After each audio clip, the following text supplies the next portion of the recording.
E, antes de mais, queria agradecer à Maria da Graça por nos acolher sempre aqui na sua casa e a possibilitar esta coleção, assim como ao Manel, que tem com enorme dedicação tem acompanhado e acolhido isto também na sua casa. E esta é uma coleção dedicada a estudos de desenho. Estes 2 anos, este livro e o anterior, são livros particulares dentro desse contexto, mas são livros de uma urgência tal que era necessário acolhê-los dentro deste projeto. E não sei se provavelmente já nos conhecemos todos, um contexto tão familiar que não vale a pena apresentar ninguém, creio. Acho que é melhor. E posso só falar de uma coisa muito breve, mais ou menos da edição, que esta é uma edição especial relativamente às edições do livro da tradução deste volume que há, porque é uma edição que acolhe, tem um plano também complementar, não ilustrativo. Isto é importante que as pessoas percebam, e realmente há quem leia e quem não consiga ver, que é o contexto das imagens da Carla Filipe, e é complementar no sentido que nós, como editor, não queríamos apresentar uma espécie de imagens que refletem imediatamente o texto está a dizer, mas um espaço que acolhe de onde o texto depois parte. O texto tem uma dimensão cosmológica maior, que não está minimamente centrado na esfera da crosta terrestre das plantas, mas parte com um olhar muito mais vasto.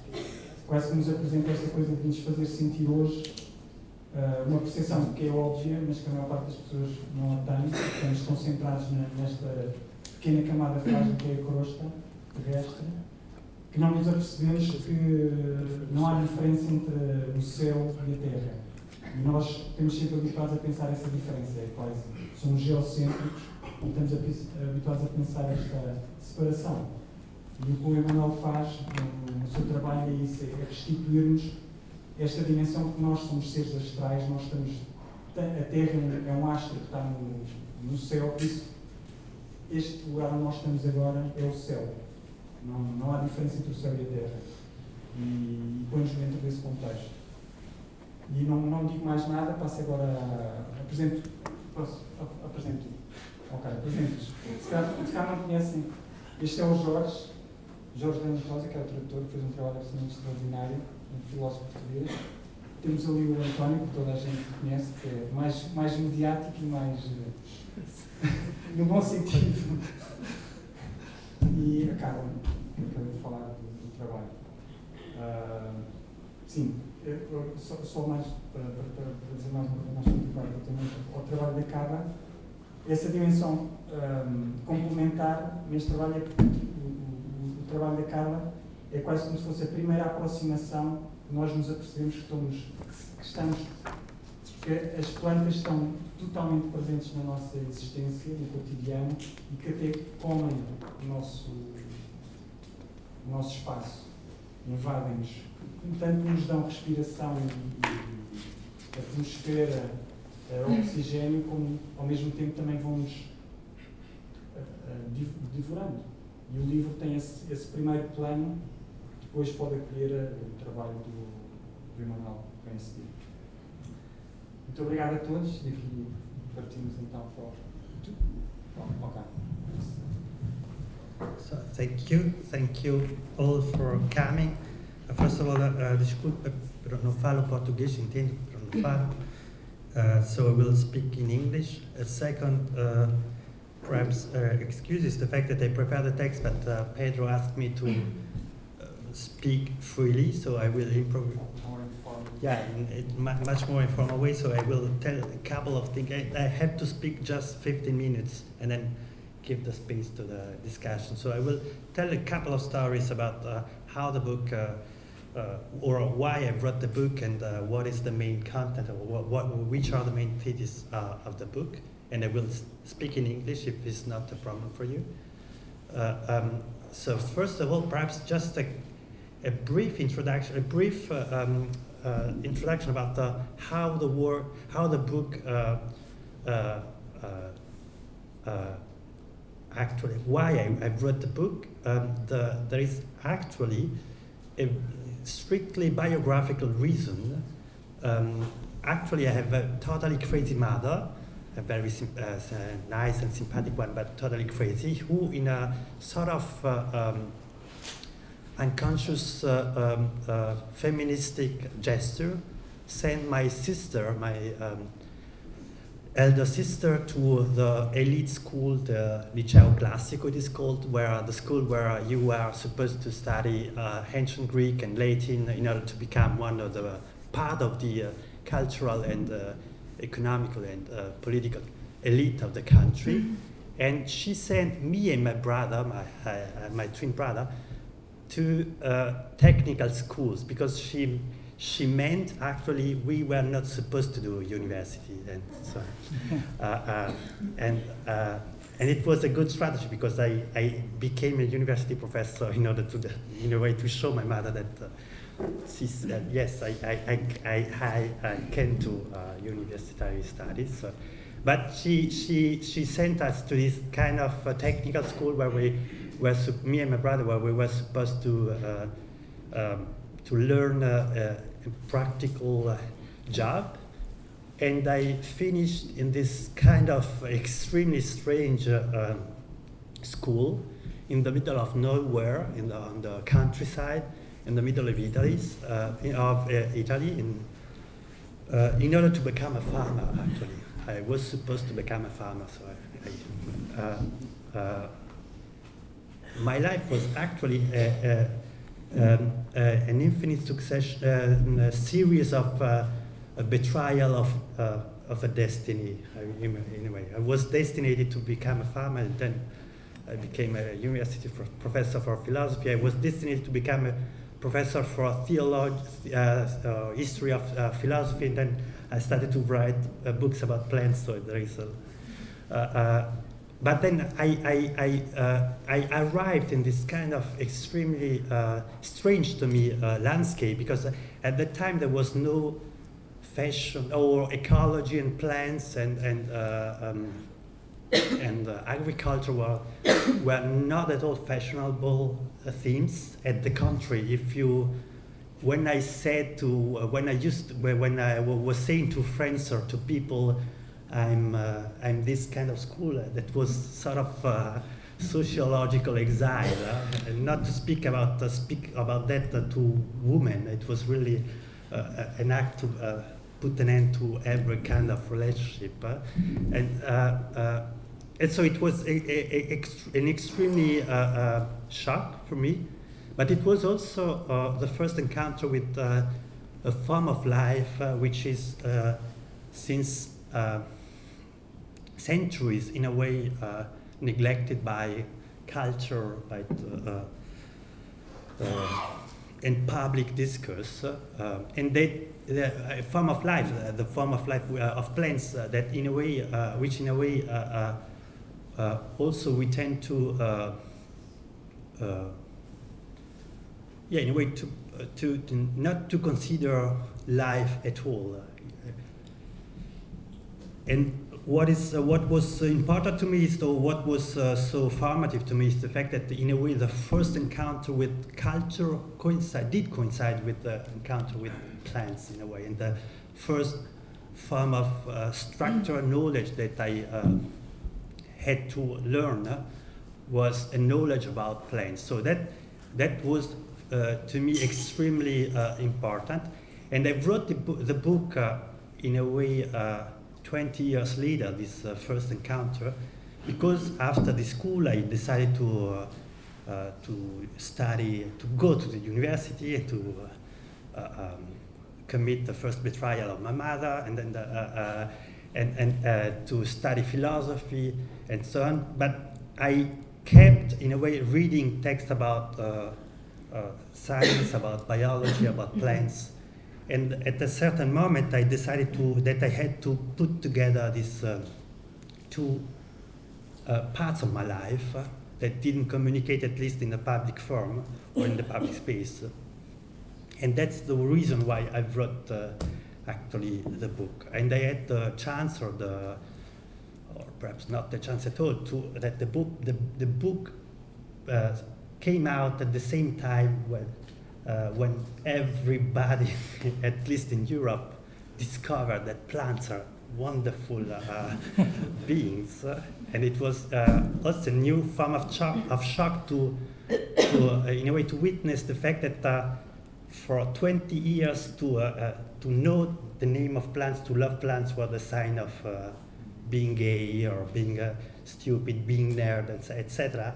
In the space of like 1 year, it was such a beautiful thing to have knowledge about plants. But so enough for the story, but it's important to me to say that in a way I'm extremely the book is extremely important to me for this biographical reason. It is really something in which I had to put together these two souls, or two parts of my life. The book actually, the thesis of the book is extremely simple, an extremely simple one. Actually, the book tries to take seriously one of the most basic assumptions about plant life, that is the fact that actually through their metabolism, plants firstly set free oxygen, and they were the cause of one of the major causes of the oxygenation of the atmosphere. So in a way, they represent the condition of possibility of all animal life on Earth. And secondly, they are able to transform the solar energy, which is the most important source of energy on the planet, into a form, the form of chemical bonds, which is also available for other living beings. So in this sense, plants are at the origin of our universe in at least two senses. They are the origin of our world because they produce the atmosphere, and they in a way they make the energy, solar energy available for other living beings. And the book, in a way, is just the attempt of draw all the consequences from this knowledge. What does it mean? That plants are not one element of the world, but the creator, the producers of the world. So if you want, I could express this intuition with an image. The world is a vegetal entity, is a garden, is a botanical garden, but the plants in it are not the contact of the garden, they are the gardeners themselves. In a way, the plants are the real landscape architects of the world. So that's really the basic idea of the book, which was to me an extremely revolutionary idea. First of all, because that means that in a way every speculation or every reflection about the world, every cosmology has to be a form of botany in a way.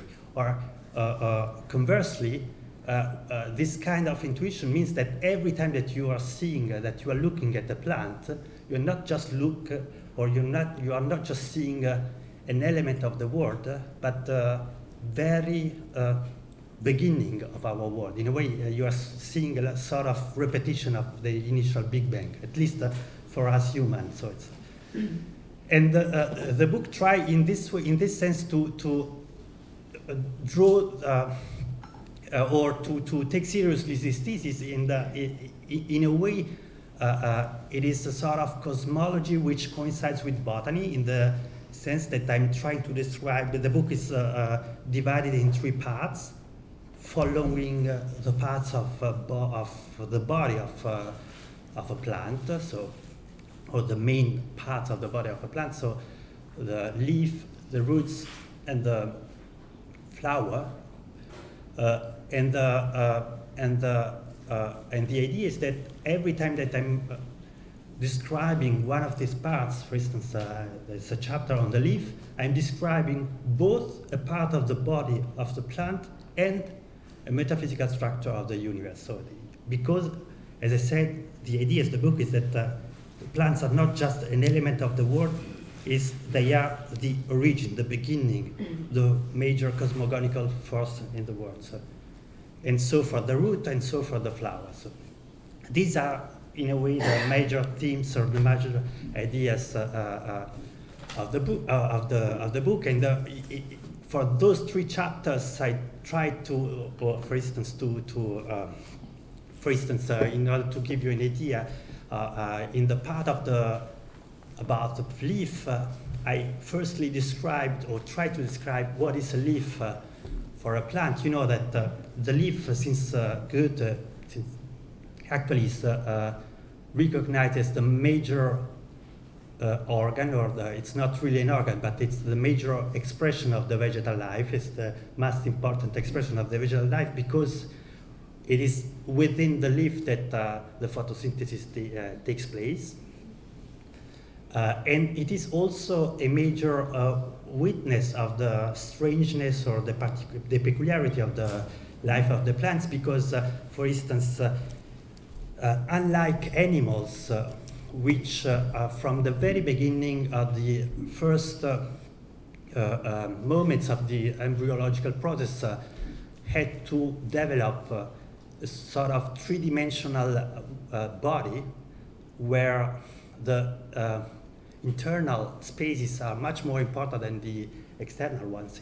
If you are thinking about that, every single process or the most important process of our animal life takes place in space within us, for instance, in the stomach, in the brain, and so on.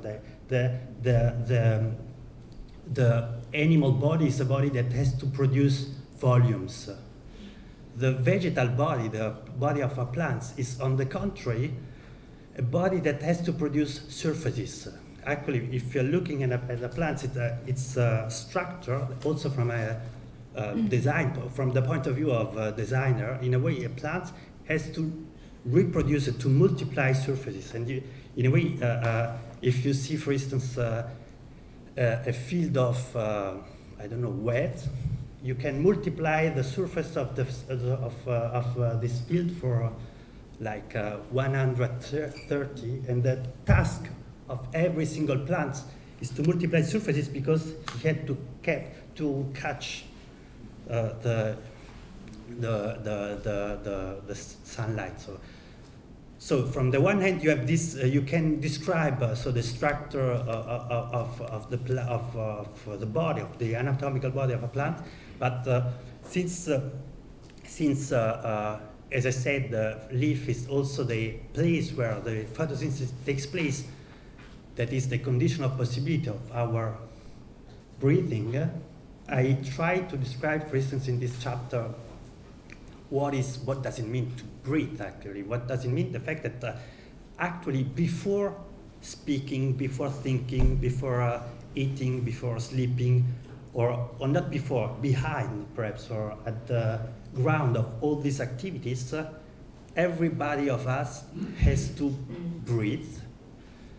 And breathe is in a way a very strange gesture, because every time that you are breathing, we are doing something extremely interesting from a metaphysical point of view, because breathing is at the same time take a part of the universe and put it inside you, so transforming the universe, the world, into a part of your body, and in the same time transforming a part of your body when you expire into a part of the world. So breathing is a movement where the roles and the positions and the statuses of subject and object, living being and matter are switching all the time. So this is, for instance, an extremely interesting activity. So from this point of view, to live, to breathe, means in a way to switch all the time the position or the status of subject and object, contained and container, and so on. but I will not do the resume of, I will not tell you all the stuff contained in the book. I will just perhaps say a couple of two more things if I have time. There are two things that are to me important, to me important, or there are at least two things that oblige us to take the point of view of plants in order to understand the universe, or to take the point of life of the plants, to observe the universe from the point of view of plants and not from the point of view of human beings. One of the first consequences of taking the point of view of plants in order to trying to understand what the world is, as I said, that plants in a way are producer, designers of the universe, of the world, and in a way plants oblige us to abandon the stupid idea that living beings are subject that have to adapt to the world, or the stupid idea that the world would be actually something which exists before the living beings, and that the living being is just something has to adapt. On the contrary, every living being actually is manipulating, changing the universe, the environment around him.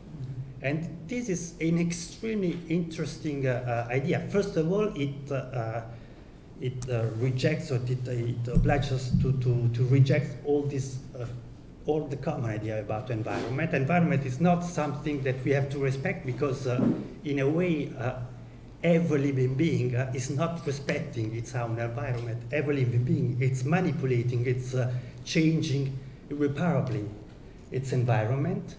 And the ecological problems, in a way, arise from the fact that every time that one species try to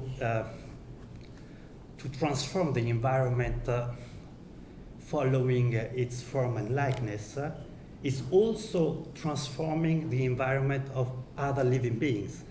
And that's the problem of what we call pollution, actually. It's not just a human fact. It's something that is connected with the world of, with life, actually, because of the fact that take every species, every living being, this living being is manipulating the world.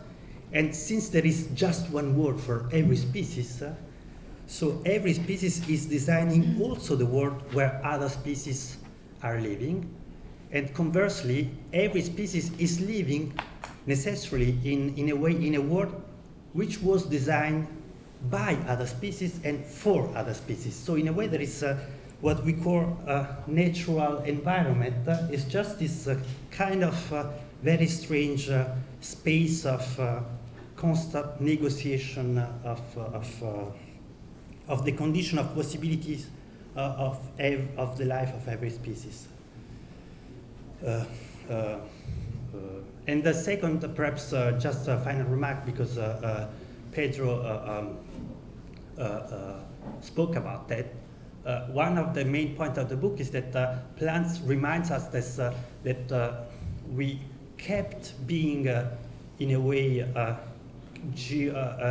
geocentric, that we never accepted the fact that it's not the Earth which is at the center of the world or the system, but the sun. We never accepted that the basis of our life, it's not really Gaia in a way, but it's the sun. I mean, first of all, because we forget every time that the Earth is actually just the result of the how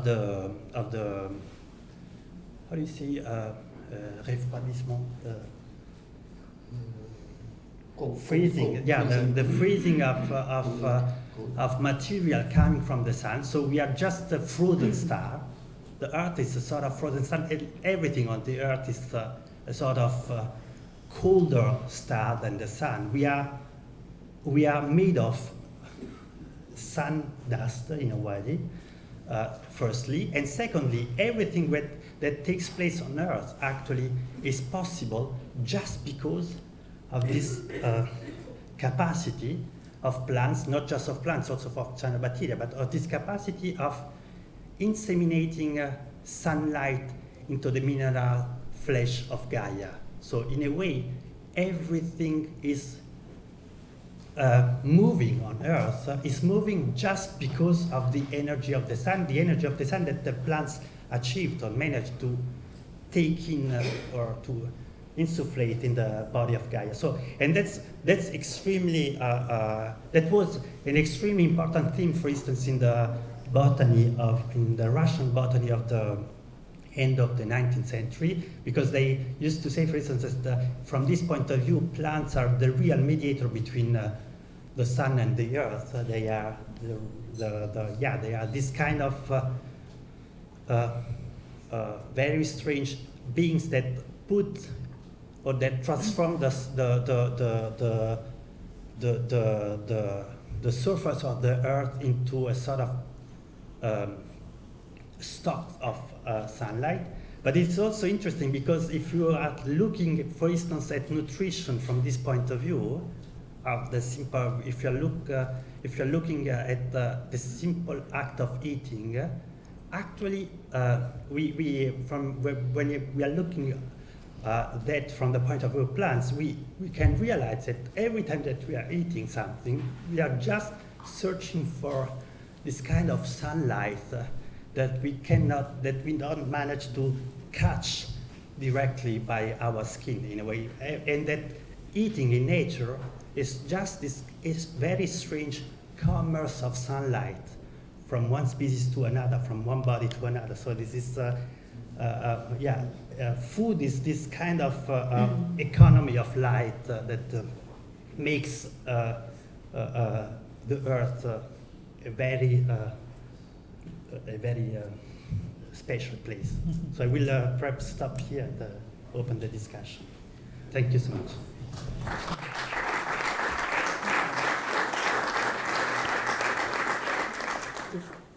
Talvez começasse por uma questão muito pragmática e que talvez tornasse isto mais, como é que eu ia dizer, mais espontâneo, exatamente. Provavelmente se o Emanuele falar italiano, toda a gente vai perceber o que ele diz, não acham? Quem é que não quer que ele fale italiano? Põe o dedo no ar. Toda a gente prefere que ele fale italiano? É que ainda por cima esta linguagem, como sabem, é uma linguagem abstrata. Toda a gente entende. E ele percebe o português ainda por cima. Portanto, é extremamente injusto nós estarmos a obrigá-lo a falar em inglês. Podemos então continuar no italiano? Bravo. Então, eu parlo em português, tu já capisci. Ok. Benissimo. Pois bem. Este é um livro, o livro do Emanuele, A Vida das Plantas, é de facto um livro um pouco intempestivo.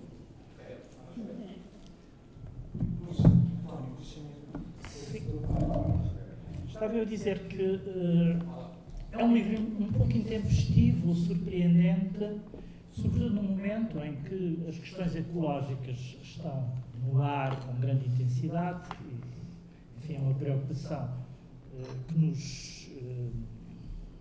todos nós somos hoje obrigados, se não somos inconscientes, a ter. No entanto, essas preocupações ecológicas estão centradas sobretudo sobre a vida das espécies animais, isto é, quando se fala da extinção das espécies, é das espécies animais que se fala imediatamente. Coisa que, do ponto de vista do Emanuele, isso é o prolongamento, essa incidência, sobretudo sobre os animais, é um prolongamento desta espécie de narcisismo antropológico, do qual, de resto, o livro dele é uma crítica feroz.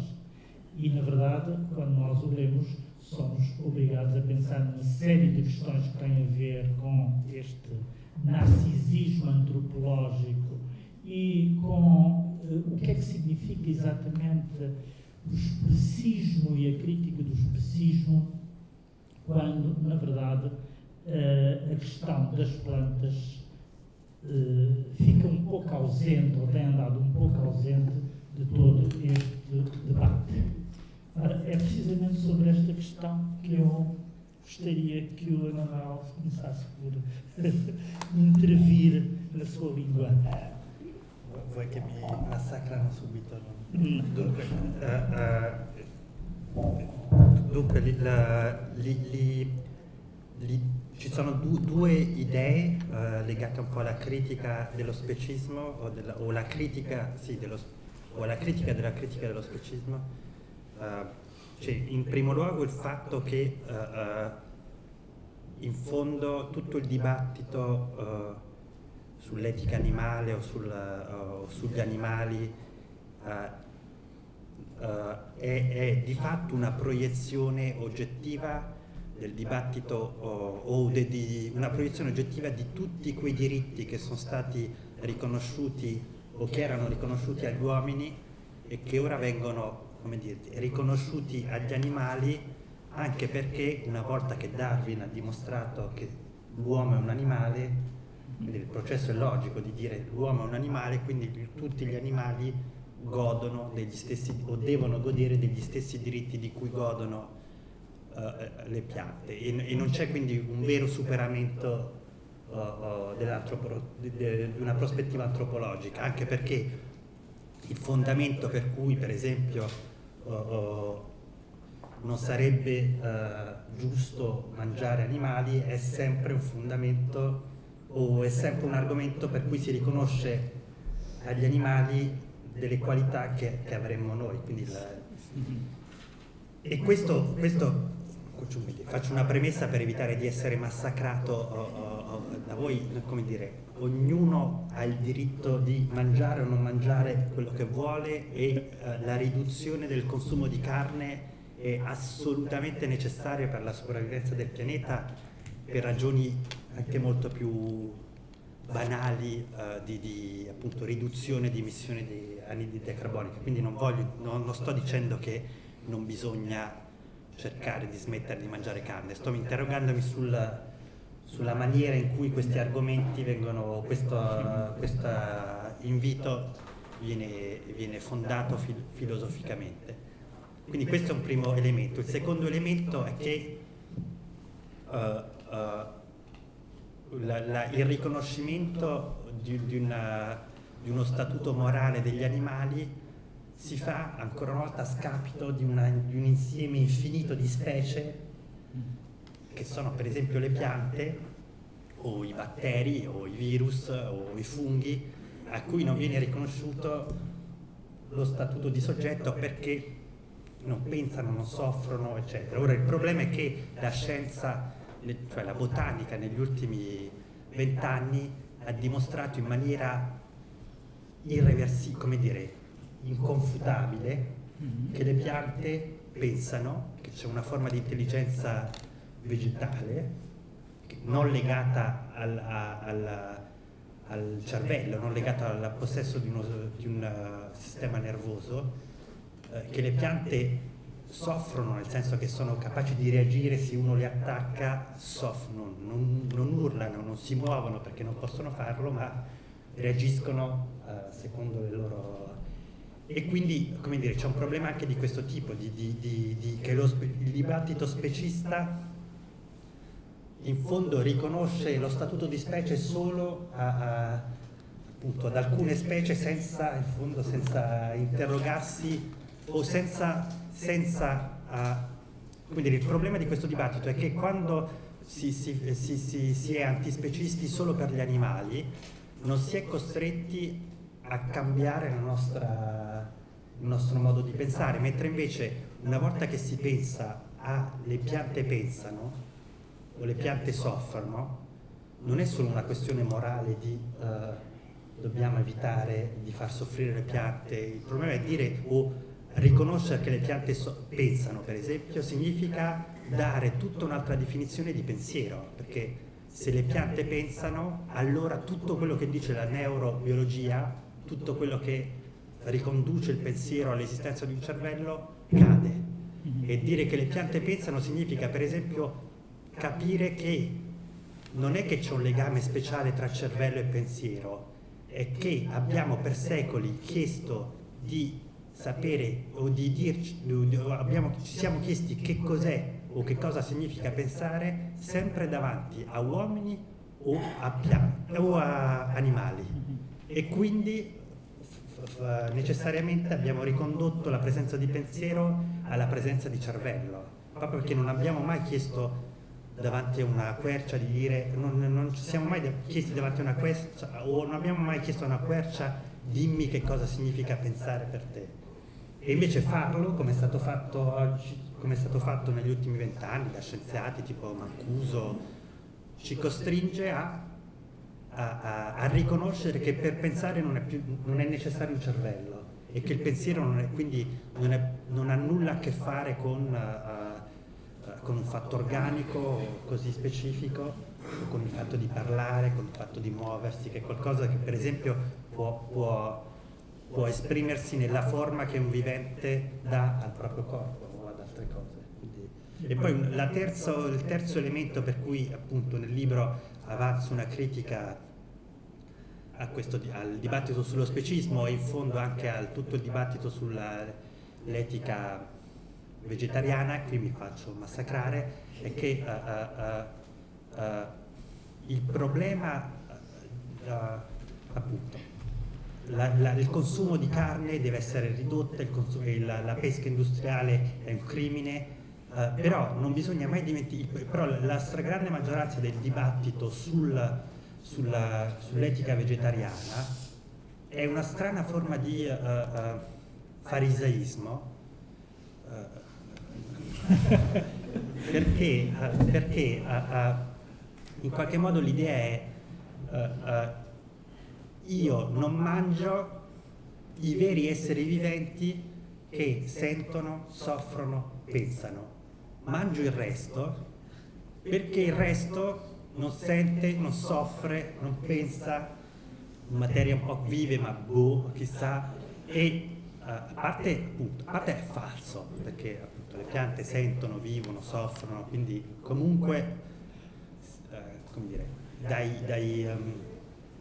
fai soffrire altri, però il problema non sta lì, il problema è che tutto questo dibattito, questa specie di dibattito per cui non voglio provocare sofferenza ad altri esseri viventi, è un dibattito farisaico, perché non riconosce un elemento basilare dell'essere in vita umana e animale che c'è, cioè in natura ci sono esseri, si chiamano eterotrofi ed esseri autotrofi. Le piante sono esseri autotrofi, cioè sono esseri capaci di sopravvivere senza mangiare altri esseri viventi. Le piante hanno questa magia di poter vivere semplicemente attraverso luce solare, anidride carbonica, acqua e un po' di azoto che riescono a prendere attraverso le micorrize. E le piante carnivore? Sì, vabbè, ci sono eccezioni, però la maggioranza delle piante vivono di questo. Gli animali, noi animali, tutti gli animali,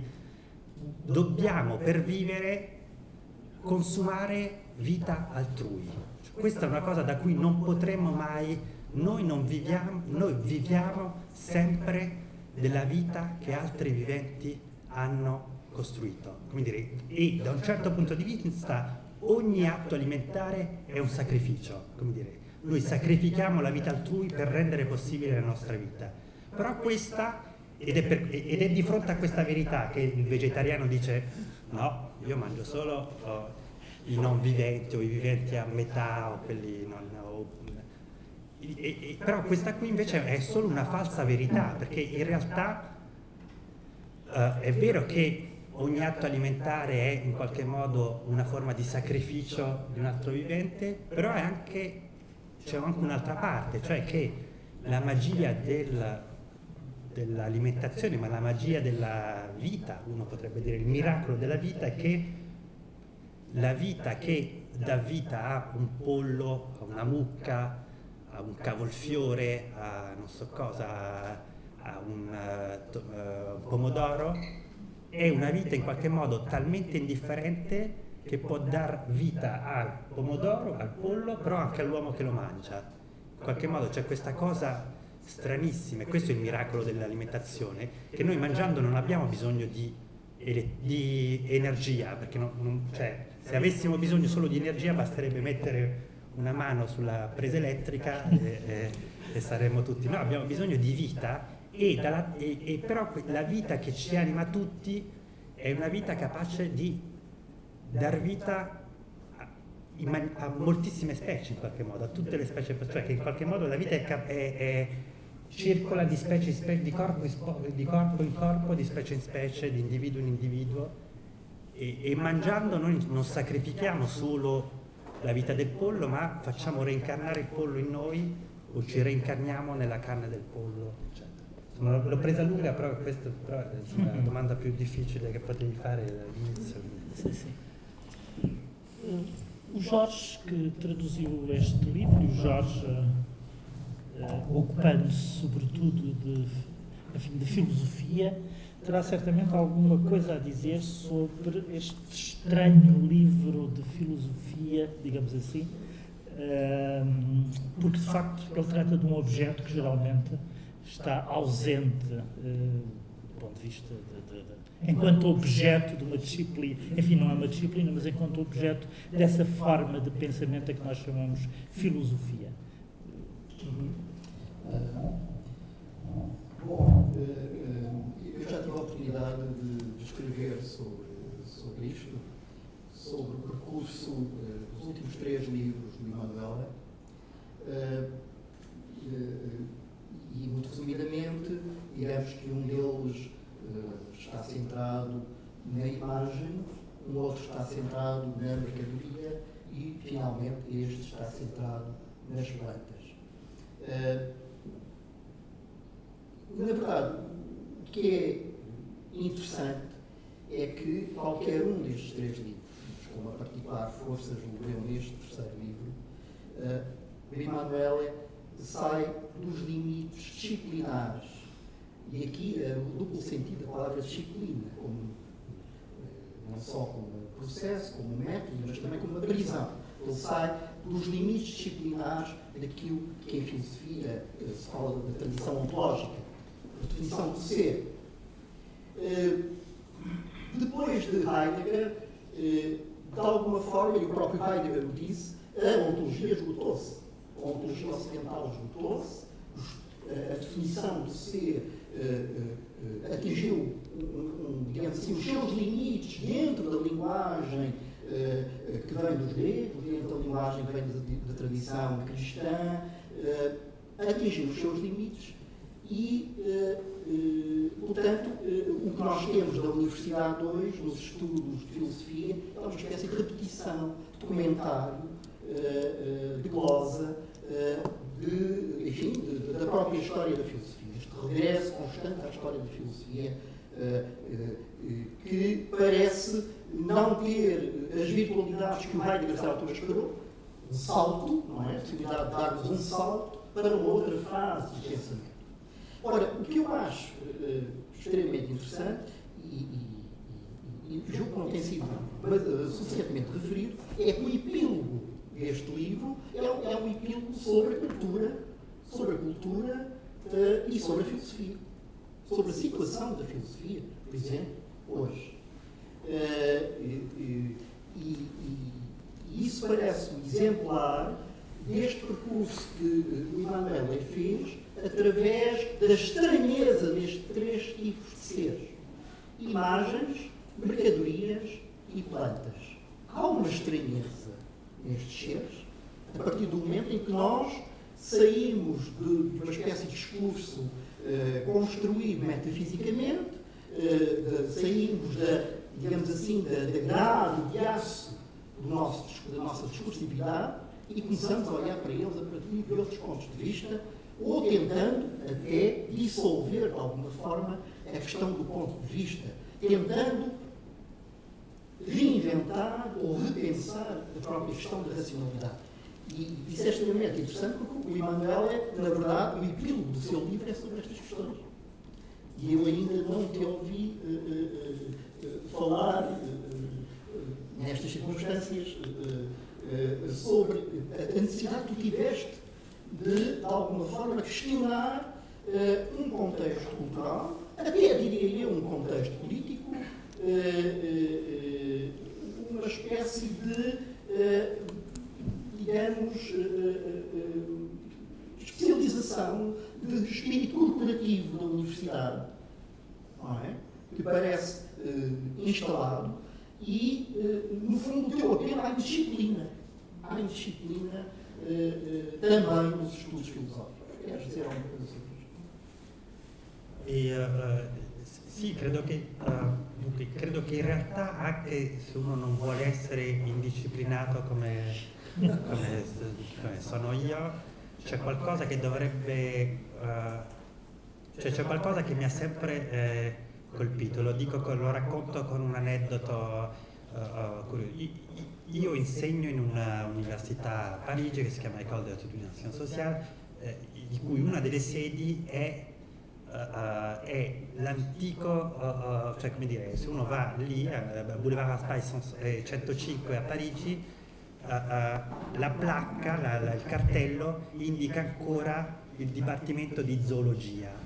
E questo aneddoto mi ha sempre fatto pensare che in realtà, in fondo, dal 1859, cioè da quando Darwin ha dimostrato che l'uomo è un animale, la prima conseguenza che se ne sarebbe dovuto tirare è che non c'è più una distinzione tra scienze della natura e scienze umane, ma non nel senso stupido in cui lo si fa oggi, per cui tutto è una questione di molecole, tutto è una questione di neuroni, no, anche nel senso inverso, perché se non c'è più distinzione tra scienze della natura e scienze umane, significa che appunto la zoologia è una scienza dello spirito, oppure e che comunque dovrebbe essere necessario poter studiare assieme la letteratura e la botanica, ok?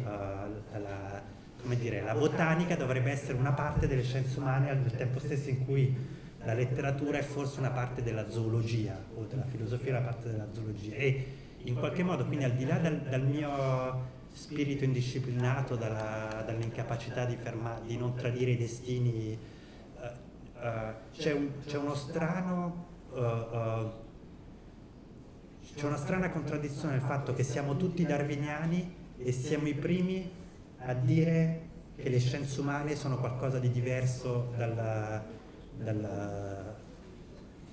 botanica, ancora una volta in tutti e due i sensi, nel senso che dovremmo cominciare a trovare, a cercare opere dello spirito, quindi opere d'arte, opere culturali, tra gli animali, tra le piante, tra i virus, tra i batteri, eccetera. Quindi in realtà le università attuali sono, come dire, da buttare via interamente già solo per questo, già solo per il fatto che continuiamo a dire in quello che facciamo che l'uomo è un essere separato dal resto dei viventi e che lo studio dell'uomo non presuppone la conoscenza delle altre specie e viceversa, che la conoscenza delle altre specie non deve mai presupporre l'autoconoscenza dell'uomo, che è un'idiozia, cioè, perché comunque appunto se siamo veramente animali, tutto quello che troviamo in noi lo possiamo trovare anche negli altri animali, quindi Darwin aveva già iniziato le emozioni, il pensiero, e quindi e quindi la critica alle università che si fa alla fine del libro è in parte legata appunto al fatto che di fatto, cioè in parte legata a questo, a quello che ho appena detto, a questa separazione tra scienze umane e scienze non umane, che è una delle cause, per dire, a mio avviso, dell'incapacità di comprendere l'urgenza della crisi ecologica in cui ci troviamo, perché uno potrebbe fare un testo un po' come dire, sadico, però sfido chiunque in questa sala a sapere il nome delle piante che adesso incontriamo qui in basso. Siamo tutti uomini di cultura, eppure nessuno ha un'idea minima delle piante che stanno davanti a casa sua e che vede tutti i giorni più di una volta al giorno, eppure ciascuno di noi sa che, non so, conosce magari le battaglie dell'antica Grecia nel V secolo, cioè è assurdo. Questo Anche oltre i nomi, quando dei rapporti, per esempio, non nominare, ma la particolarità di ogni pianta può avere un rapporto diverso, perciò neanche questo rapporto forse... Sì, però questa cosa è. E poi c'è un'altra critica all'università che è legata al fatto che di fatto ormai le università producono ignoranza giustificata, che quello che chiamiamo specialismo non è il fatto che si conosce più di altri qualcosa, è il fatto che per legge ti si obbliga a non conoscere il resto. Cioè io sono, per dire, professore di storia della normatività cristiana, il che significa alla lettera che mi pagano per evitare che io possa passare del tempo a studiare altre cose che quello per cui sono pagato, che è una situazione un po' assurda. Cioè, perché dobbiamo continuare a pensare che siccome ho studiato 4 anni una cosa, allora per tutta la vita dovevo insegnare questa cosa e studiare solo questa cosa? È una situazione, insomma, questo. Però appunto, se fosse solo per la vita dei professori... Com'è?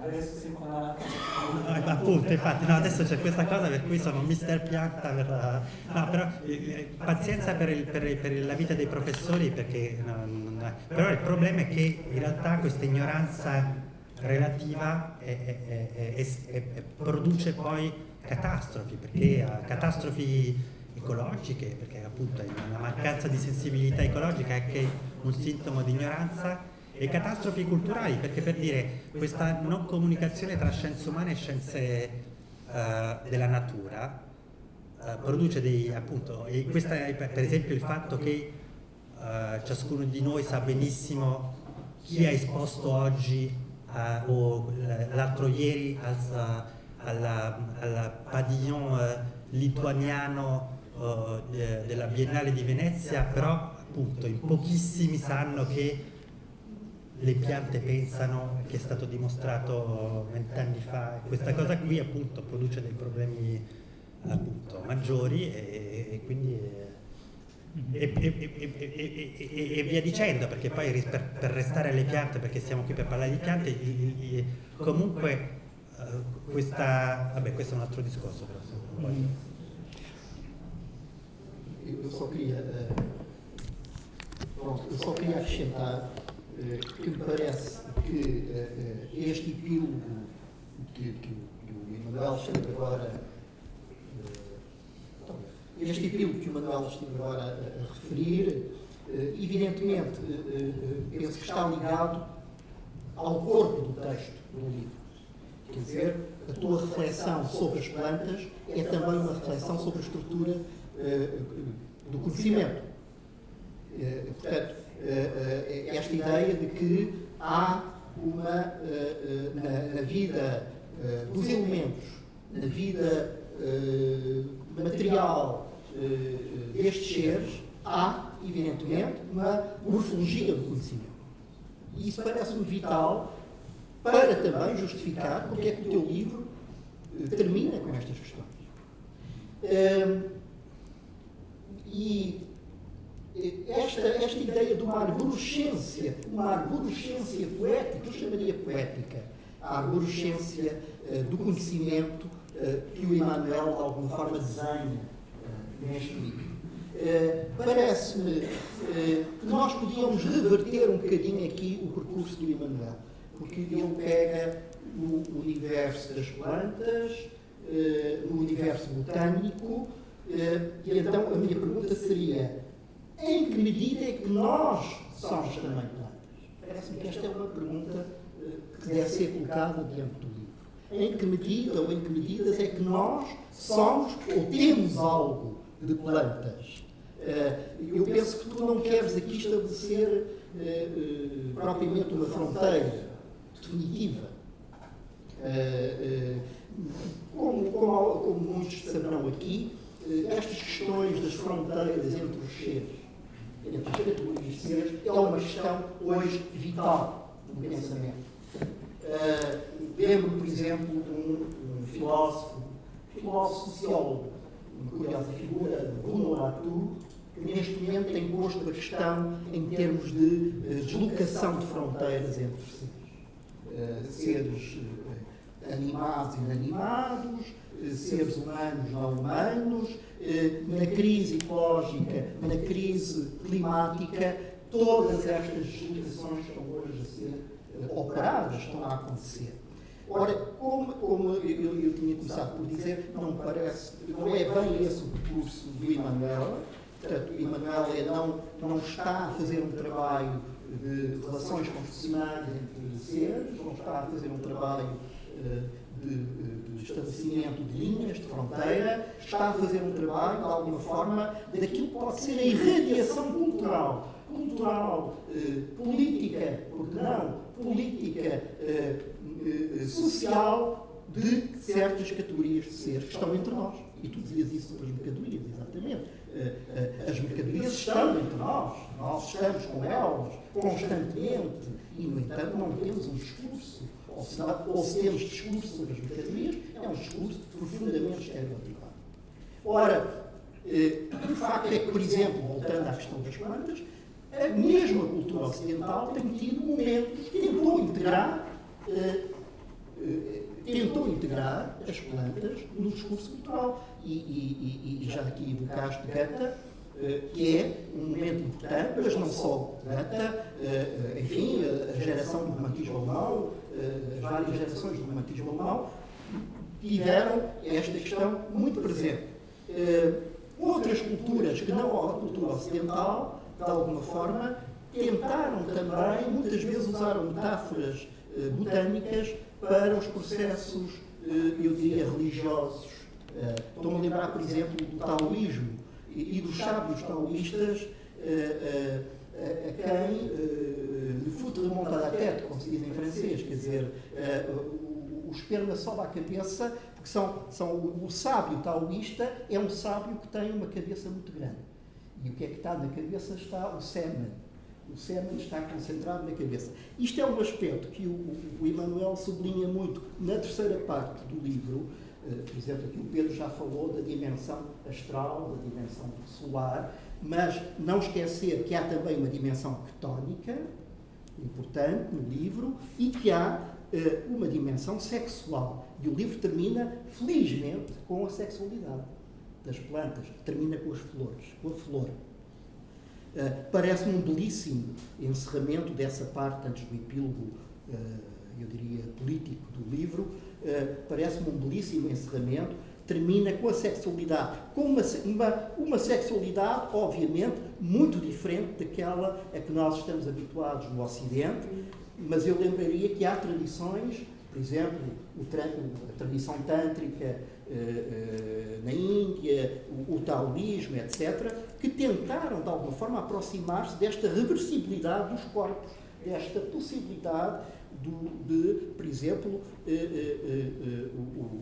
da sexualidade não ser uma questão genital apenas, mas ser, de alguma forma, uma pansexualidade, uma erotização de várias dimensões do corpo. E tu sublinhas muito nas plantas esta dimensão da recriação morfológica da sexualidade, não é?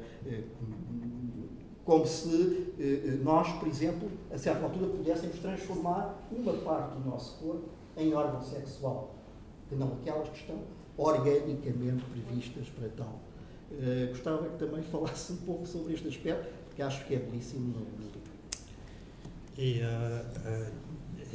Dunque, sì, forse la prima cosa da dire, il libro parte da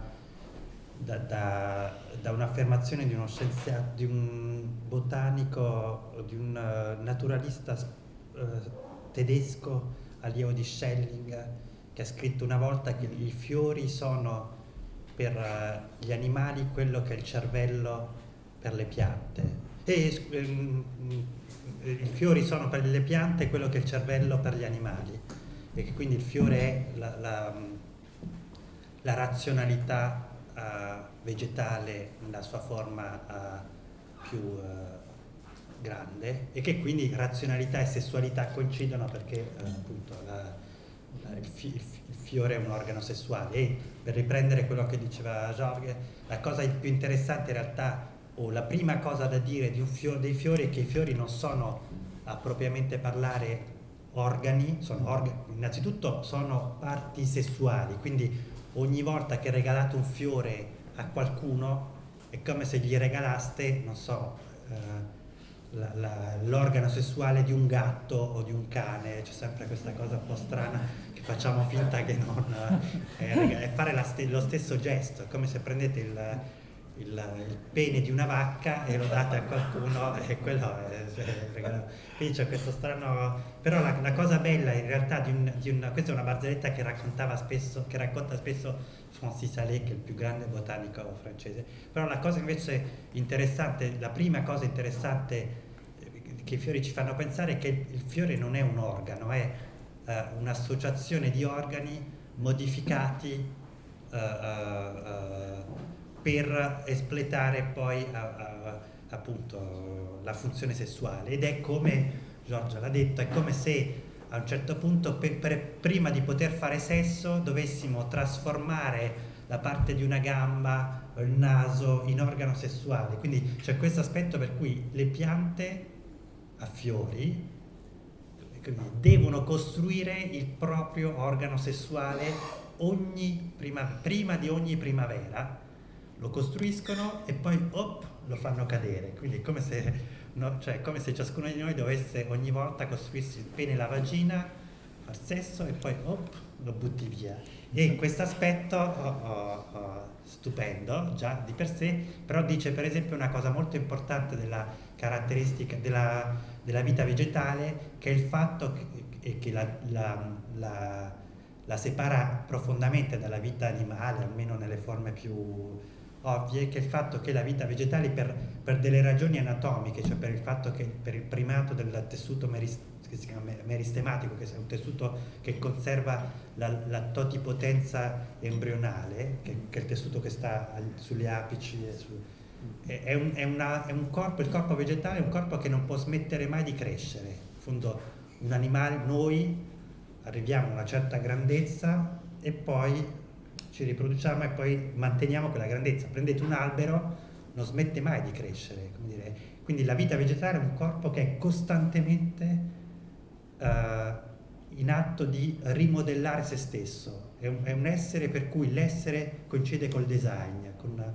la riformazione di sé quindi questo è per esempio il primo aspetto incredibile di cui il fiore è testimonianza, cioè il fatto che una pianta è sempre ha un corpo che è sempre work in progress, è sempre una parte che continua, per questo sono ossessionate dalla loro forma, perché non hanno forma, sono costantemente nell'atto di cambiare forma, quindi sono esseri proteici, proteiformi. E poi il secondo aspetto che fa del fiore appunto una cosa anche straordinaria da un punto di vista filosofico, ma anche morale, perché ci dice tantissimo del modo in cui le piante concepiscono la sessualità in maniera molto più bella di quella che fa gli uomini, almeno alcuni di noi, è che appunto il fiore è come dire, tutta questa messa in scena di colori, di forme, perché la pianta non potendo andare a prendere il proprio partner deve attirarlo su di sé in qualche modo. Il problema è che deve attirare il partner, in questo caso il polline è come dire, una minuscola particola nella maggior parte dei casi che viene attirata grazie alla mediazione di altri soggetti. Come dire, sapete, l'impollinazione dei fiori avviene attraverso vento, acqua, la pioggia e soprattutto spesso animali, insetti, animali che strusciano. E questa cosa è un aspetto straordinario del sesso delle piante, perché il sesso per le piante non è un rapporto tra due individui della stessa specie, è una specie di orgia transspecifica o che implica soggetti che appartengono non a una specie diversa, ma a un regno differente. È come se noi per fare sesso, come se io per fare sesso con qualcuno dovessi appunto chiamare in gioco, non lo so, un elefante oppure addirittura una pianta, in qualche modo lo facciamo perché dobbiamo bere spesso, però cioè, come dire, in questo caso è meccanicamente, non psicologicamente, meccanicamente per produrre il congiungimento tra il maschio e la femmina ci vuole una mediazione interspecifica profonda, e questo appunto è un altro aspetto straordinario. Il sesso diventa un fatto non più privato, chiuso, ma un fatto a cielo aperto, ed è un fatto cosmico, non un fatto davvero in cui tutta la natura congiura all'unione di due individui. E un'altra cosa interessante di questo aspetto, per esempio, che è interessante e che dimostra a che punto, perché una cosa che non si è detta finora, è che la scarsa considerazione delle piante non è solo un problema di filosofi, artisti, poi nemmeno tanto gli artisti, però non è solo un problema di chi viene dalle scienze umane e sociali, è un problema anche della biologia. La biologia è costruita in gran parte, è stata costruita da zoologi, la biologia è profondamente influenzata dallo sguardo zoologo, cioè sono gli animali che ci o in qualche modo culturalmente abbiamo sempre chiesto davanti a un animale che cos'è la vita, che cosa significa essere vivente, e quindi la stragrande maggioranza dei concetti che manipoliamo per capire la vita sono concetti che abbiamo tratto dagli animali, e per esempio e spesso partire dalle piante ci obbliga a pensare diversamente la vita e anche la biologia. Appunto, la questione per esempio dell'intelligenza è un esempio. Una volta che uno parte per definire l'intelligenza dalle piante, dimostra che la neurobiologia non ha nulla da dire di più sul pensiero di quanto lo possa dire non so, la botanica, la morfologia, che non ha questa posizione che pretende di avere, che non è interessante, non è necessario sapere come funziona il cervello per sapere come funziona il pensiero, non più di quanto non è interessante sapere come funziona una pianta. Però rispetto ai fiori, la cosa interessante è che il fiore, se ci pensate, è quindi diventa uno strano meccanismo sessuale che però mette in crisi tutte le idee sulla selezione naturale e sessuale che Darwin aveva elaborato. Perché in questo caso c'è una specie che mette il proprio destino sessuale e il proprio destino evolutivo, quindi, nelle mani di un'altra specie che appartiene a un altro regno. Cioè, non so, un'orchidea mette il proprio destino nelle mani o nel corpo di un'ape. Questo significa che, per esempio, non c'è selezione sessuale come Darwin l'aveva descritta, cioè che la selezione non avviene tra maschi e donne, non c'è competizione e soprattutto che non c'è selezione naturale a propriamente parlare, perché in questo caso in fondo il fiore mette, per esempio un'orchidea mette un'ape nella stessa posizione in cui sta un genetista, un allevatore. In qualche modo è l'ape che decide chi si accoppia con chi. E in qualche modo quindi significa che in realtà in natura esisterebbe quasi come un'agricoltura interspecifica, quasi come appunto in cui tutte le specie si allevano e si coltivano a vicenda e decidono un po' loro ciascuno in che modo far evolvere gli altri. E questo significa appunto che tutta questa idea di evoluzione guidata secondo una logica dell'adattamento così cade, perché appunto non è che, cioè comunque diventa più complessa, diversa, più articolata. Posso fazer só, enfim, tentando encadear as questões, não sei se temos ainda tempo para... Não, facciamo passare. Sim. Não. Eu acho que digamos o ponto último, a lógica extrema do discurso do EMANUELE sobre as plantas, levá-lo-ia, e eu utilizo esta fórmula, enfim, declino o verbo desta maneira, levá-lo-ia quase a considerar que as plantas são passíveis de serem representadas politicamente. Ou seja, na última instância, seriam mesmo sujeitos políticos.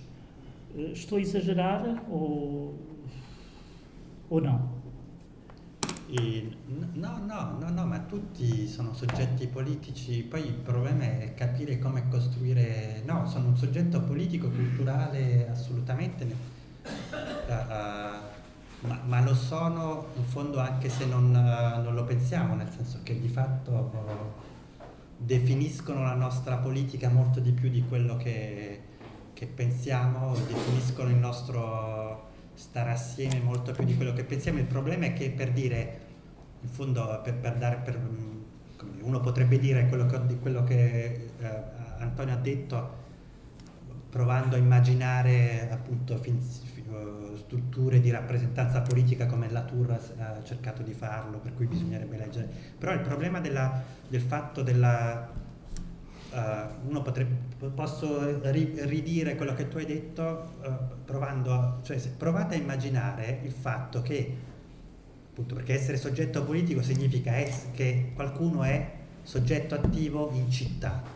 Questo, ecco, il problema del fatto della nostra incapacità di pensare la pianta come soggetto politico dipende dal fatto che le città moderne sono state sempre di più costruite separando due corpi: il leviatano umano, cioè tutti noi che abitiamo qui a Lisbona o a Parigi, e il leviatano vegetale, cioè tutti i corpi di tutto il grano, il mais, l'orzo, non so cosa, che sono necessari perché gli uomini e le donne di Lisbona vivino.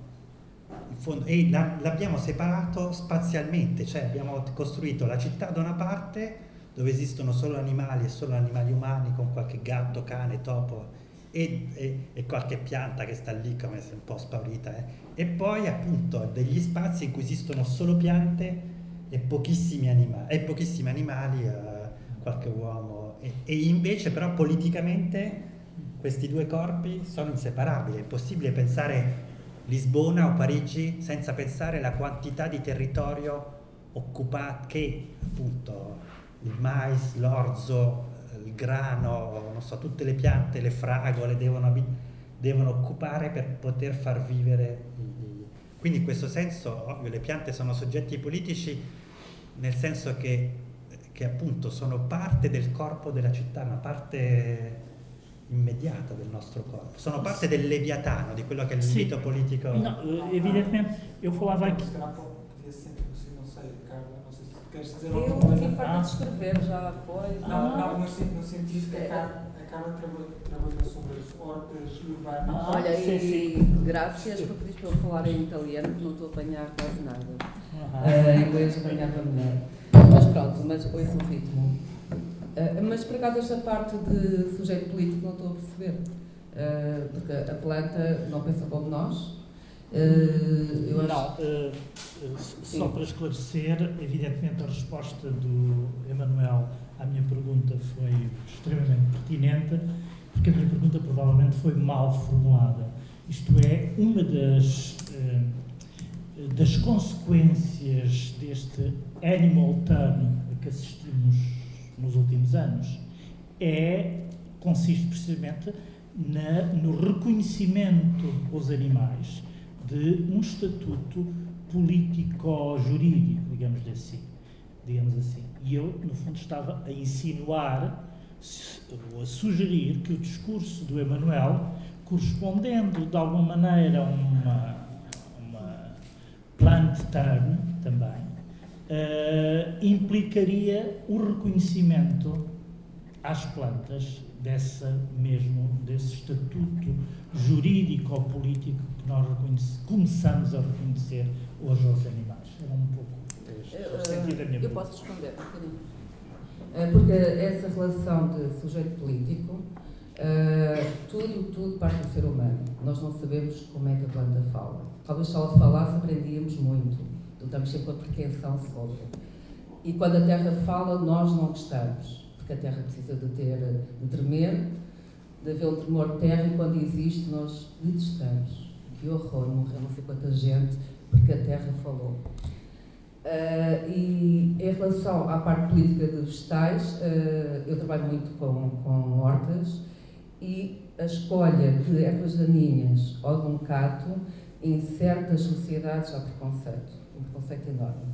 Então a parte política é a escolha das plantas perante o homem, porque entre elas evadem-se, elas anulam-se, elas sobrevivem. Então é sempre uma ciência ou uma linguagem que nós não conhecemos totalmente. É sempre uma situação paralela, tal como esta imagem que eu fiz para o EMANUELE, ela não está integrada, ela está em situações paralelas. Se mudasse as imagens para outras, o livro seria diferente.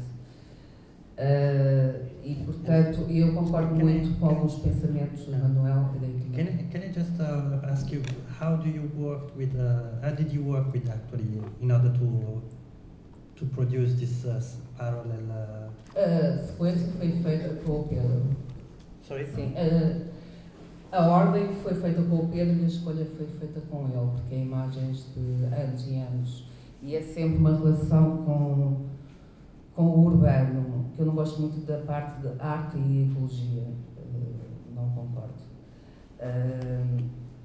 E também, e sobre a crise ecológica, eu acho que a crise está no ser humano, ou seja, se o ser humano desaparecesse, a terra e as plantas conseguiam renovar e ocupar o planeta e torná-lo outro.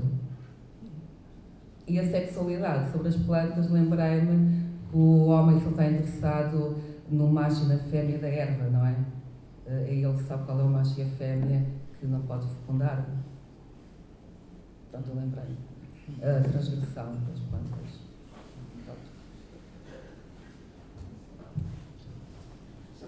Se calhar pode-se abrir abrimos a vocês, não sei se têm questões para armar ali. Microfone.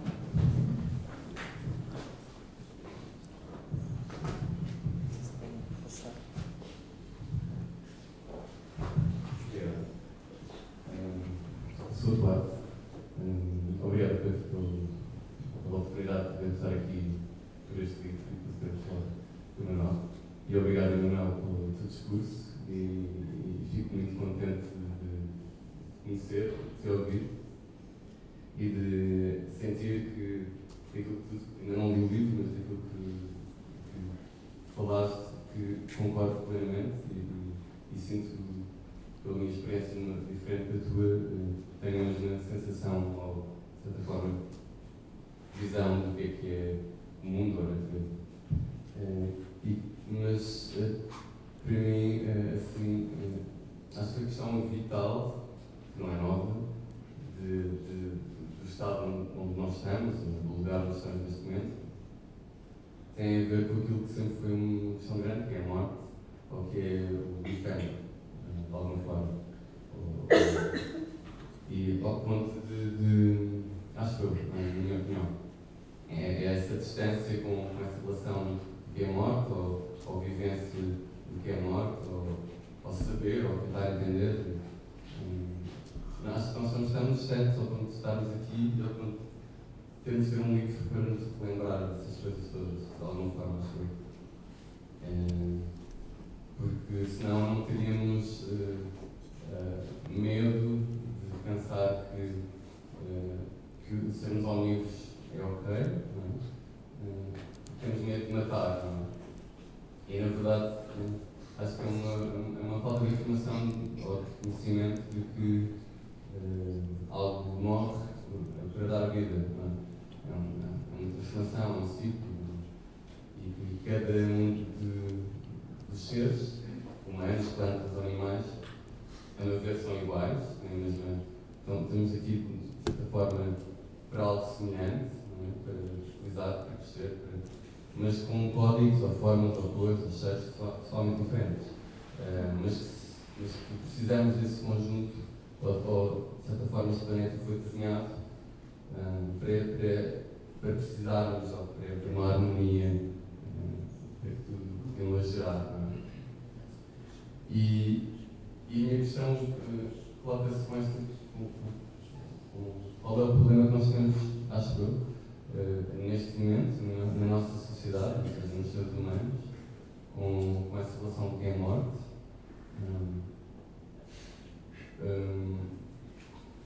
Ao ponto de queremos ser vegetarianos, se não matar, não de matar, mas que acho que é bastante diferente com o nosso ser ancestral, que vivia de certa forma, que recuperou a ideia de efemeridade, mas de uma outra forma, até porque morrer era só transformar para outra vida e voltaria a este planeta, e nós se calhar não acreditamos nisso, não temos medo disso, ao ponto de queremos, de alguma forma, manter a memória, o legado, o maior tempo possível. Se antes fazemos isso por uma simplicidade de geração em geração, dar um filho e dar um neto, e propagávamos o nosso legado pela geração, hoje em dia temos memórias, guardamos todas as fotografias, não deixamos morrer nenhuma criança que nasce com algum defeito porque é uma vida e tem que viver, e nem na natureza não vimos isso. Temos uma assertividade, uma noção muito clara.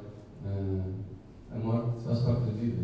Então, a minha pergunta é se é possível, ou basicamente gostava de saber o que é que tu pensas sobre isso, o que é que nos faz neste momento, no século XXI, não se calhar, a meu ver, não lidarmos tão bem com essa efemeridade. Should I speak English because you don't speak English? Yeah, so I answer you don't speak English, so I answer in English. Obrigado. So thank you so much. You asked a huge question, so I don't know if I can really give you an answer because it was like a question about the most difficult topic in life. But I have perhaps two hints. First of all, it is interesting to try to give an answer to the question of where it is, because you said at the end death is part of life actually, and actually again, thing. Sorry. It's the same thing. Yeah. But actually, and of course we because of the fact perhaps that we looked almost always at animals in order to understand what life is, we did produce this strange idea that life and death are opposite things. And we would have a totally different answer if we were looking at plants and at trees, because one of the most amazing things about the body, the anatomical structure of trees, is the fact that, as you perhaps already know, that if you take a centuries-old tree, I do not have, it depends from the species, but mostly 80% or 85% of the body of an old tree is dead. It's totally dead. Actually it's just a little portion of the body which is still alive. And what tells us this kind of very strange fact, it tells us that, as you said, in a way for trees there is no position between dead and life, between dead tissues, dead bodies, and living bodies. And not only there is no opposition, but in a way in a tree, because in a tree the dead parts, the dead elements of the body gives, or they give to the tree structure, form, resistance, resilience, and so on. So in a way you can say that a tree domesticated death and included the dead part of instead of pushing it away in its body in order to become stronger and bigger and we also have that in our body. We also die, our skin is dying every time. Yeah, but it's not the same. We do not keep the dead parts of our body. I mean, it's not the same. It's a little part of that in our hair, but I mean, it's not that our body is. It's not really the same from an anatomical point of view. It's the same, but we will feed another part that maybe will be outside from our body. Maybe we'll feed No, but let me finish so this is the first hint, in a sense that life is so structured that life on Earth, that you have in many species a totally different relationship between death and life within the living body of the individual. So a tree is death, it's an individual that lives out of the death, so of its own death, which is extremely interesting as idea. We do not have the same structure, but as you said, there is other parts or other phenomena that testify us that this opposition between death and life, it's not a good one or a scientific one, in the sense, for instance, that in a way, as I said, and you mentioned at a certain point we have to perhaps look away from genealogy, from this idea of having. Actually, one extremely important part in life, much more important than reproduction and genealogy, is nutrition. And nutrition is interesting in nature because it's a sort of multi-specific cosmic appointment where actually every species have to meet, actually.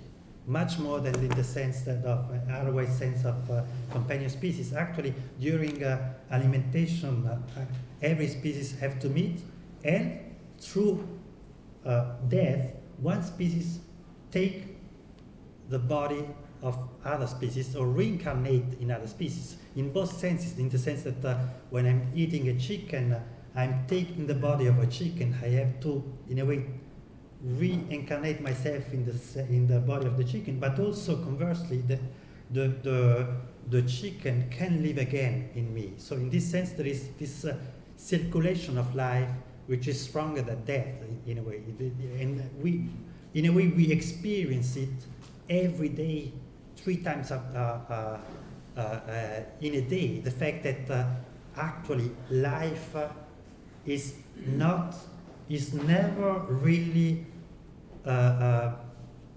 going wasting away, is always circulating from a body to another body, and then life in this sense is much more, or life death to put it again, is much more strong. It's something which is in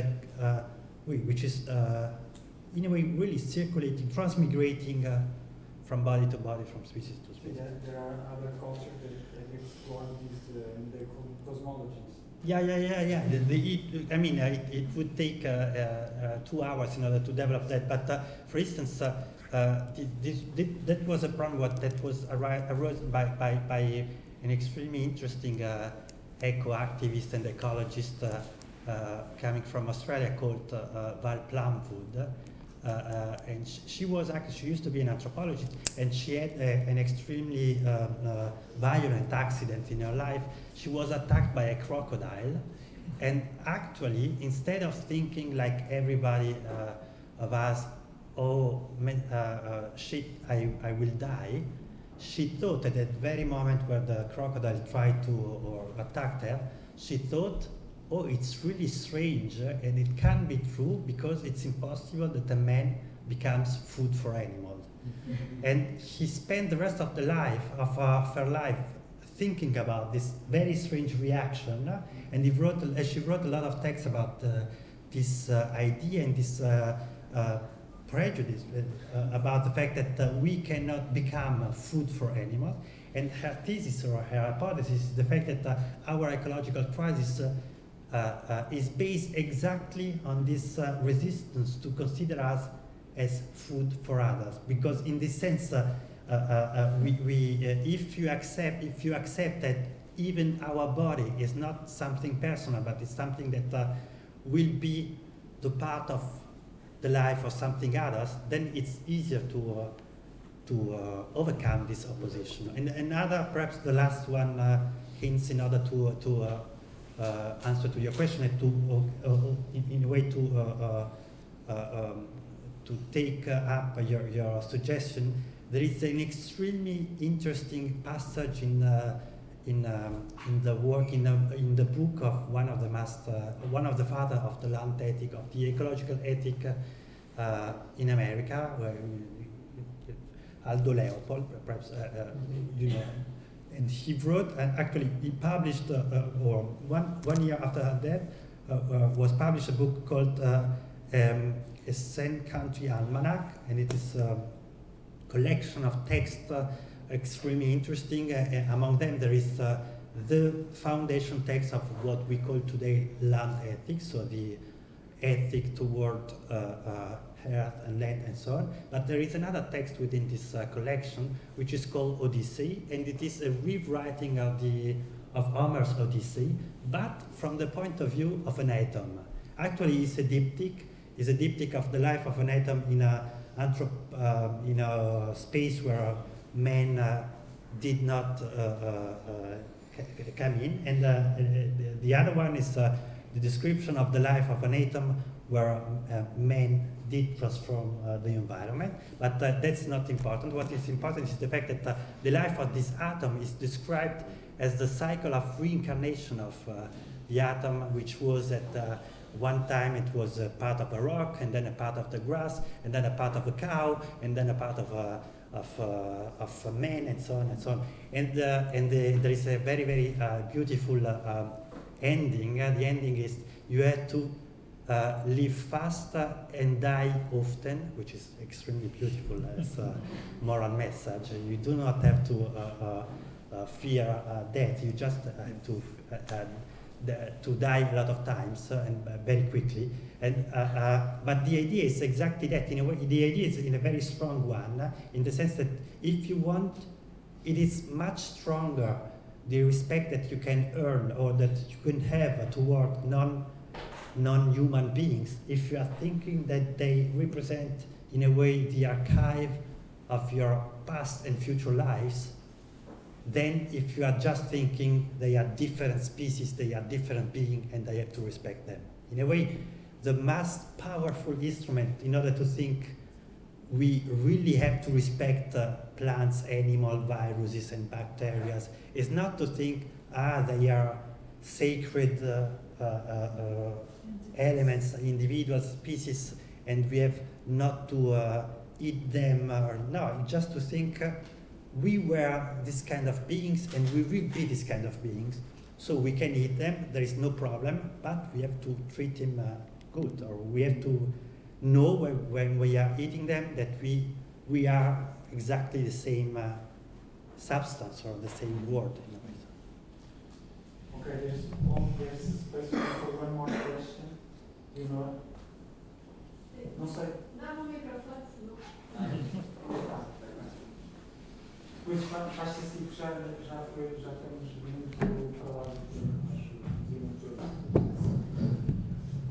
Não sei bem se é uma pergunta ou se calhar vou apenas acrescentar aqui uma reflexão.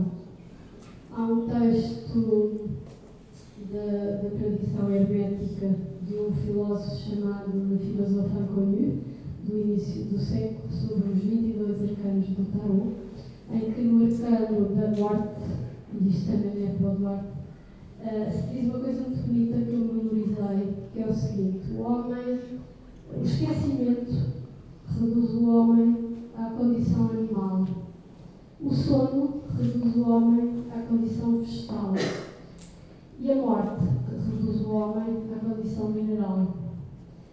O que significa que há todas estas camadas, como nós sabemos, a nossa constituição, o nosso suporte é mineral, vegetal e animal, e só isso devia ser suficiente para, por um lado, percebermos porque é que nos alimentamos dos três reinos. Se calhar é uma questão da gestão das quantidades que tem que ser revista, mas, por outro lado, deveria ser suficiente para instintivamente respeitar e proteger todos os reinos que nos constituem e com os quais fazemos trocas interior-exterior, como dizia, pela respiração, mas depois também pela nutrição e de outras formas, porque um ser vivo é um sistema aberto que troca informação, energia e matéria com o exterior, não é? Mas a esses três reinos o ser humano acrescenta consciência, e consciência tal como nós entendemos, enfim, do ponto de vista histórico ou filosófico, ou simplesmente, se calhar, antropológico, consciência, mais nenhum dos reinos tem.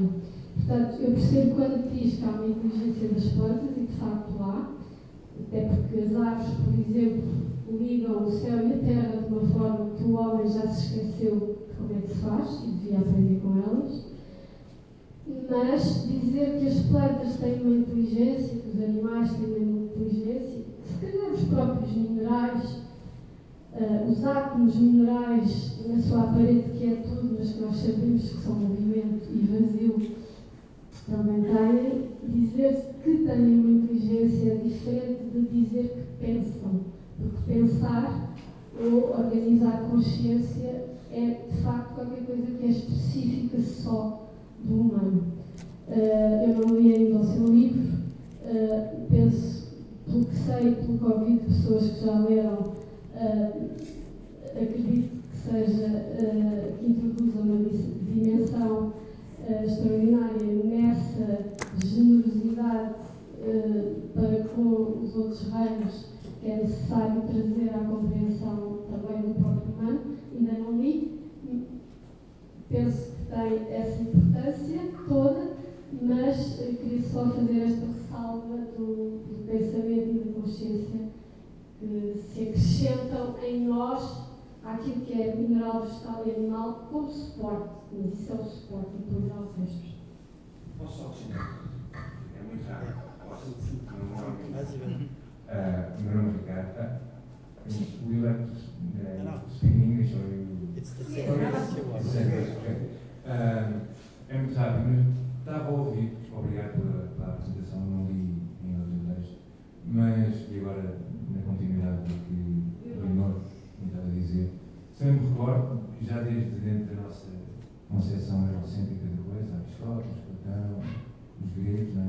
Havia um problema entre saber se uma planta era um animal ou não, não é? Para Platão era um animal, para Galeno era um animal, Aristóteles dizia que tinha alma, porque tinha capacidade de percepção, porque Platão já se movia, meu, menciona isso, mas não é? Portanto, as nossas categorias de facto mudaram, e às vezes estavam a lembrar, tipo, somos um animal racional, depois somos um animal irracional, agora somos um vegetativo, uma coisa assim. Mas estas questões não são só. Recordam-me isso que estavas a mencionar ao longo do teu discurso, tinha sempre este fundo que me estava a ressoar um pouco acerca dos gregos e destas classificações e de o que é o animal ou não animal, o que é ter vida, o que é não. Well, I try to give an answer to you both. They are totally different questions, I would say. But first of all, just about the difference between thinking and consciousness and intelligence. I do think that names and terms are not so important. First of all, I would say that you can call it, in the way you prefer, but it's not so. Both terms were invented by men, so it's not you can switch. But the question is not there. It's not the question. It's not a terminological question. I would say, because if I rightly understood you would claim that that plants are intelligent, but they are not conscious. But that's the point that is actually really wrong from a scientific point of view. There are a couple of experiments that really proved and showed that plants are able to know what is actually happening outside them.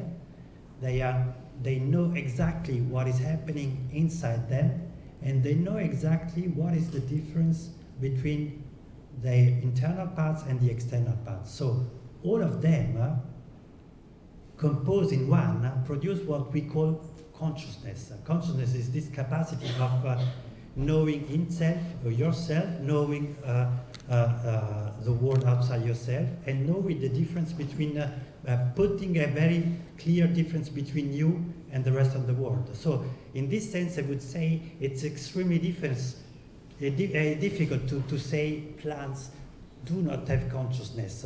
Of course, they do not have consciousness in the same form humans have the consciousness. But what is interesting, in a way, when you are looking to this experience, when you look to this kind of scientific way of presenting living beings, is that you are obliged, and that is a much more interesting exercise than to say humans are dead and plants are dead, that you are obliged to change and to redefine the concept itself of consciousness. In a way, what is interesting to me is not to say plants are not participative of consciousness. What is interesting to me is, because of the fact to say or to think in this direction, that is because of the fact that plants do have consciousness, we are really obliged to rethink or rethink what consciousness is. For instance, as I said, it has nothing to do with a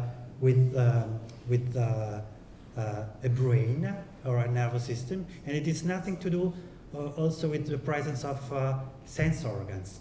And in order to come to your question, these ideas that now, in a way, structure the scientific or botanical knowledge about plants are not only scientific ideas. You can find in the philosophical tradition a lot of examples of people who try to think about this kind of ideas. For instance, the idea that plants are in a way the embodiment of a perfect form of cognition and consciousness has a very, very long history, and it started, for instance, in the Greek tradition through this extremely amazing theory or doctrine of the logospermaticoid, of the seminal reasons. The idea was actually that it was, have I time or not? Just 2 minutes, yeah. It was actually the Stoics tried to go against Plato in the way to think about the creation of the world. That is the demonstration of the fact that the world is something rational. So, as you know, in the Timaeus, Plato makes this myth, this storytelling, in order to demonstrate that the world is a rational space or thing. He says, I'm of course simplifying a lot of things, but there is a demiurge, there is a technician, there is an artist who infused forms within matter, chaotic matter, by looking at eternal forms. So this myth can, in a way, justify the fact that the world, since it has been created by a technician, by an artist, by a demiurge, by a producer, in a rational way, because he or she has looked at eternal forms, eternal rational forms, then the world participates of reason. And this is the way the world has come into being. And the Stoics said, no, it's such a stupid and anti-economic doctrine, because in order to demonstrate, it's like the Christians have the same problem. In order to demonstrate the perfection of the world, we are supposing a much more perfect entity that gave perfection to the world. But then you have the problem, yes, but who created the creator? So it's and they said you don't need this kind of reference to a divine body or divine subject. Just look at seeds. Why seeds? Because seeds are very strange entities, are very strange creatures. In a way, seeds are body where or parts of matter where you have the perfect coincidence between a technician, something who is producing order in matter, the matter which receives this order, the forms, the plants which and the process itself. You have a perfect process of creation which is immanent to matter and which is totally rational, because the miracle of seeds is the fact that out from a portion of matter you have extremely rational, beautiful forms that develop. So this was the idea of rational, seminal reasons. That is, the idea is, if you want to know what reason is, then look at plants, look at seeds, grains, actually, which is an extremely, therefore, and this idea was formulated for the first time by Stoics, but it had a huge influence, for instance, in the history of theology. It has a huge influence, but also in the history of medicine. There are a lot of figures in the Renaissance medicine who try to say the same things.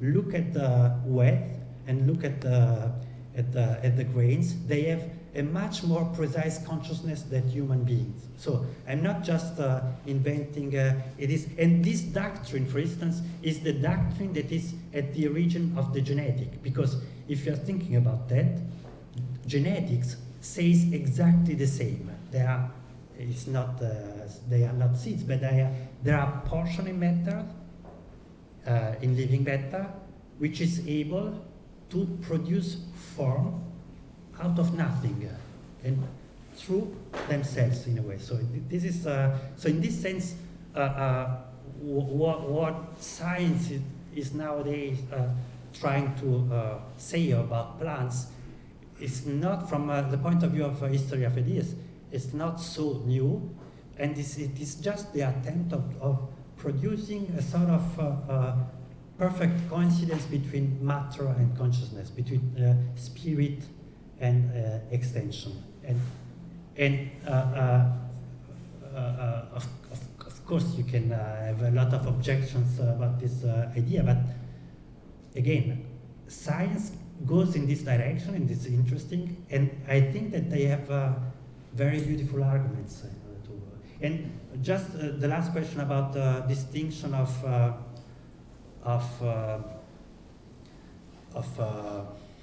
species, because you said at the moment, are we plants or two things? Of course, we are not. Of course, the human being is different from a dolphin, from an ape, from an oak, plants, and so on. Of course, you can always say we have something that other species do not have, and it's true. But what is, to me, a much more interesting and much more deep mystery is the fact that actually, first of all, we do have the same structure. I mean, one of the most amazing discovery of modern genetics is the fact that every living being shares the same genetical machinery in order to produce itself. So and that's the reason why that's the proof that we do, in a way, come from the same organism, originary organism. So we are a family in the sense that we really have we really share the same elemental structure.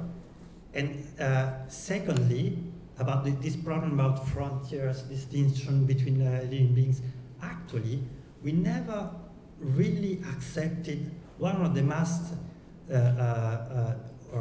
important consequences of the theory of Darwin's theory of evolution, because the theory of evolution says that every species is not a substance, actually. It's not an eternal form. Every species is a sort of bricolage, sort of patchwork of past species. That is, when you take a human being, it's like 1% is human, the rest is bacterial, it comes from viruses, apes, fishes, and so on. It's our body. We share, and it's not just a question of genetical code. In the code, you can trace the different parts coming from the different species that we have to pass through before becoming human, but also in our body. We share the eyes with a lot of different species. We share the hands with a lot of other species, and every species is, in a way, an experiment initiated by other species. In a way, human being is the human species is an experiment initiated by apes some time ago, and we are just apes that try to live differently in a way. If you want, there is a perfect, or to me, there is a perfect, and since we are in an art center, I will conclude with this example. There is a perfect, I think, example of this intuition. I don't know if you ever saw this wonderful film by Pierre Huyghe called The Human Mask. It's a film, it's a video actually. It takes place in a restaurant in Fukushima, abandoned restaurant in Fukushima, and the camera entering the restaurant, and you see this kind of baby or human child with a mask coming from the classical Japanese theater, a white mask, and it is strange. You see it you see the baby from far, and you see that he's moving a little bit strangely. But then the camera comes closer to the baby, and you understand that it's not a human baby; it's an ape actually, with a human mask. And actually, this is exactly what species are. Every species is the former species with a little change, with a mask, and it becomes special. So in a way, we are never purely specific. Our nature is multi-specific. Our nature is a patchwork of an infinite number of other species. So that's the reason why I think, for instance, it's totally stupid to say, the human being have something that other species don't have. The human being is just a patchwork of other species. So we are just a patchwork which is not supposed to live much more than 5 million years. So it's just an experiment of other species, of apes that wanted to have fun, and we are ourselves trying to live differently and to invent different bodies. So. Okay.